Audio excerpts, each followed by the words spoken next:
Aujourd'hui, on va parler d'un sujet très important, l'insuffisance rénale. Les reins, ce sont deux petits organes, mais ils font un travail énorme. Ils nettoient le sang, ils éliminent les déchets dans les urines. Ils régulent l'eau, le sel et la tension. Quand les reins commencent à ne plus bien fonctionner, le corps le ressent. Souvent sans douleur au début.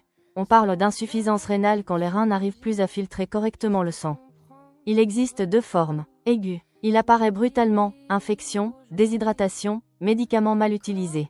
Chronique. Il s'installe lentement, parfois pendant des années, sans symptômes visibles, c'est justement ce silence qui rend la maladie dangereuse.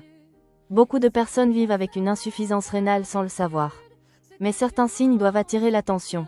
Fatigue inhabituelle, gonflement des pieds, chevilles ou du visage, urine mousseuse, très foncée ou très claire, besoin d'uriner la nuit plus que d'habitude, perte d'appétit, nausées, démangeaisons de la peau, tension artérielle difficile à contrôler et bien d'autres symptômes.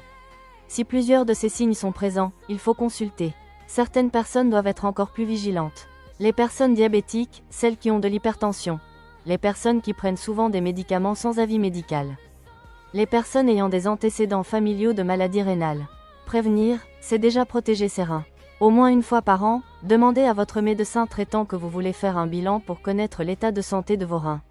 Le médecin fera le nécessaire pour vous donner le détail des examens à faire. Plus on agit tôt, plus on évite la dialyse et les complications. Quant à la dialyse, c'est un traitement médical qui remplace en partie le travail des reins lorsque ceux-ci ne fonctionnent plus correctement. Elle consiste à faire passer le sang à travers un filtre spécial qui élimine les déchets et l'excès d'eau, puis à le renvoyer dans le corps afin de maintenir l'équilibre et soutenir le bon fonctionnement de l'organisme. Écoute ton corps, pose les bonnes questions et n'attends pas d'avoir mal pour consulter. Cette vidéo est informative et ne remplace pas l'avis d'un professionnel de santé.